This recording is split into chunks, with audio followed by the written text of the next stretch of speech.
Okay, so today we're going deep, really deep into Genesis 15, which is, I mean, I think we can both agree, like a pivotal chapter Yeah, absolutely. for understanding the Abrahamic covenant. For sure, Well, yeah. I mean, like, where do we even begin with this one? I know that. So much is packed into this chapter. What we're really trying to unpack here is what this covenant meant Right. for Okay. Abram, Yeah. his descendants, Uh-huh. and the land. The land, yeah. The promised land. Promised land that they were, promised. Exactly. And oh man, get ready, folks, because we're talking some intense imagery here. Oh, yeah. Like, we've got smoking fire pots, animal sacrifices. It's a visual feast, really. It's a lot. Yeah. And a promise that, like, spans generations. Yeah, and echoes through, well, I mean, you could argue it echoes through history, right? Yeah, absolutely. I mean, think about it. This isn't just some historical account tucked away in an ancient text. Yeah. It's the foundation for, like, centuries. The chapter starts with Abram, and he's kind of grappling with doubt. Yeah, he's struggling. Yeah. I mean, he's childless. He's worried about his legacy.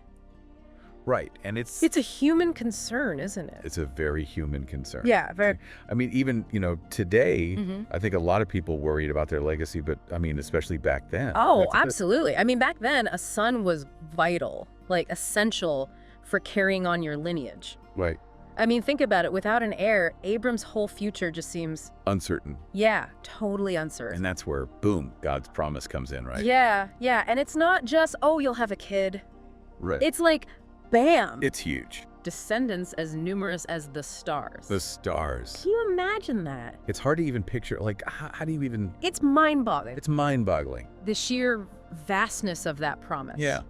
And it's not just about, like you said, it's not just about family lineage at that point. Right. This is nation-building stuff. It is, yeah. This is the birth of a nation, the foundation of the chosen people concept, Right here. It starts right here. It starts right here, yeah. And,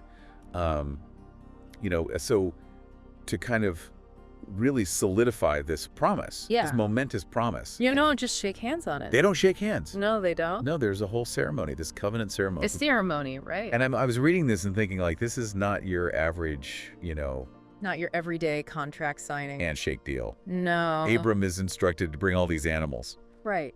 It's specific, too. Very A specific. heifer, a goat, a ram, a dove, a pigeon. And then, he's got to cut them in half Yeah. Not for the faint of heart. and arrange the pieces. And I'm like, whoa, what is going on here? Right. It's a bit much, maybe for modern sensibilities. Right. But think about it. It's such a powerful image, right? This is a binding agreement, like we said, Mm. but it's visually represented. Yeah. Like, imagine each party walks between these halves, the divided animal halves, Uh-huh.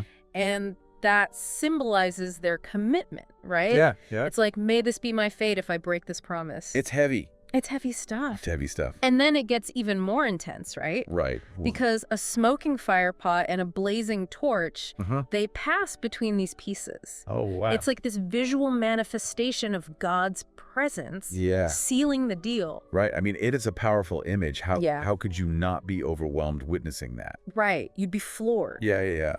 But we're not done yet. There's more. God reveals a prophecy too. Oh. And it's not all sunshine and roses. No. He's telling Abram that his descendants, they're going to face some hardship.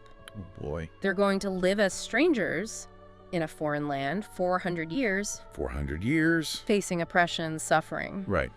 But there's a light at the end of the tunnel. Okay. God assures Abram that he's going to punish the oppressors Okay. and free his people eventually. Yeah. And then they can return and claim their inheritance. Okay, and this is really setting the stage for, the whole story Absolutely. of the Israelites in Egypt and the Exodus. It's all there, Rocky. It's foreshadowing, yeah. Foreshadowing, the seeds are planted. But there's this one part that really kind of stuck with me. It's this mention of the Amorites. The Amorites, yeah. And it says their sin wasn't full yet. Right. What does that even mean? It's a curious phrase, isn't it? It's a very curious phrase. I mean, it's like a glimpse into this, like, divine justice timeline. Makes you wonder about the fate of the people already living in the promised land, Yeah. It reminds us that this story isn't just about Abram and his descendants. No. It's about all the people involved, the complexities of history. It's about, the land itself almost. the land, absolutely. Yeah. It's a character in this story, too. It really adds these, like, layers, right? Oh, yeah. You could just kind of read over it and be like, oh, okay. Right, it's easy to miss those nuances. But it's like, whoa, there's a lot there. There's a lot to unpack. And then finally, right, we get to this description of the Promised Land itself. The Promised Land, this vast territory. Which are huge. From the Wadi of Egypt to the Euphrates River, I mean... It's massive. It's a huge chunk of land. And, you know, and I think it's easy to just read that and be like, okay, well, that's the Promised Land. Great. Right, but there's a detail there that's important. Yeah. This land,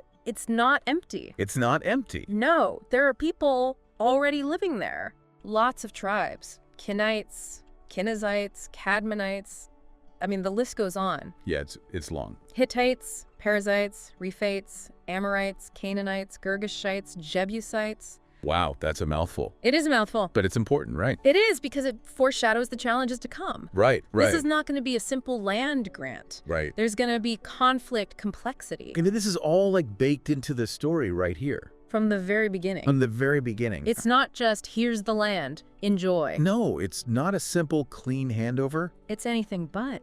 And so, I mean, looking at this whole chapter, it's really a journey. Yeah. It is a journey of faith, struggle, and ultimately, you know, hopefully the fulfillment of these promises that God has made. Right, and the fulfillment of God's promises. Yeah. I mean, what really stands out to you about Genesis 15? I know we've covered a lot, but like, what just jumps out? I think for me, it's how this covenant shapes things, right?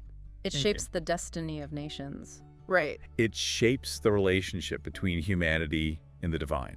Yeah, it's huge. It's these big questions, you know? Yeah. About faith, obedience, the complexities of God's plan. And how much is still relevant today? Well, I think it's incredibly relevant. Yeah, yeah. I mean, it challenges us to think about our own beliefs. Right. How do we grapple with these ideas of a chosen people? Right, right. Divine justice. Yeah. The promise of a future inheritance, but in a modern context. Right. Like, what does that even mean for us today? Exactly. That's something to think about. Definitely something to ponder. Yeah. And I think, I mean, this is just the beginning. Oh, yeah. We're just scratching the surface. We're scratching the surface. There's so much more to explore in the Bible. Absolutely. And I hope that, you know, our listeners will kind of take this and continue to explore and wrestle with these questions. That's what it's all about, right? That's what it's all about, yeah. Engaging with these texts, grappling with the big questions, and, you know, coming to your own conclusions. Absolutely. There's no easy answers here. No easy answers. But that's what makes it so fascinating. Exactly. And that's what makes it so important to keep talking about. To keep the conversation going. To keep the conversation going. So thank you. Thank you. For joining me on Is Deep Dive today. It's been a pleasure. And, you know, we'll see you next time. Thanks for coming along on this journey with us. We encourage you to keep exploring this text. Read it, think about it, talk about it. Until next time, happy exploring.